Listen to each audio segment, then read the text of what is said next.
Сегодня на улицы российских городов и населенных пунктов вышли волонтеры и неравнодушные граждане, чтобы навести порядок. Так провели акцию «Генеральная уборка страны», цель которой – освободить городские зоны от свалок. Этот, по сути, флешмоб прошел одновременно в 85 регионах страны.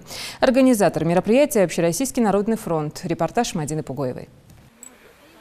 Свежий воздух, журчание ручья и благоприятная погода. Этот субботник для активистов ОНФ выдался насыщенным. Участникам экологической акции предстоит очистить от мусора одну из самых популярных зон отдыха местных жителей. Волонтеры одевают перчатки и запасаются специальными мешками. Метр за метром, собирая бытовые отходы, молодые ребята движутся вдоль берега реки Асса. Мусора достаточно много, в основном это окурки, листики, различные пластиковые стаканчики.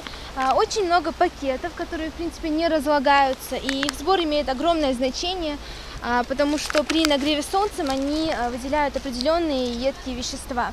Работа, как говорится, непочатый край. Около 20 гектаров земли предстоит очистить от мусора. Активисты уже собрали больше 400 мешков бытовых отходов. Желающих принять в этом участие оказалось больше, чем предполагали организаторы акции. А потому и субботник прошел весело и с оптимизмом. Очень много собрали. Ребята потрудились на славу. Погода сегодня очень хорошо нас сопровождает. Нету дождя. Но тем не менее прохладный ветерочек и не слишком жарко.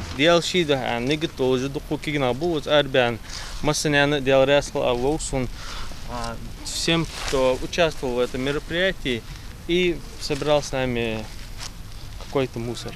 В рамках всероссийской генеральной уборки активисты ОНФ по всей стране проводят субботник в местах массового скопления мусора. Одним из них, согласно Ингушской интерактивной карте свалок, является эта зона отдыха. Поэтому часть участников акции начала с прибрежной зоны, другая взяла на себя лесополосу, а третья начала сбор мусора по центру. Мы начали оттуда, от моста через реку Асса, и полностью вот так прошлись. Это где-то человек 300 мы идем. Собираем мусор, ставим пакеты, а за нами уже едет машина, которая забирает этот мусор.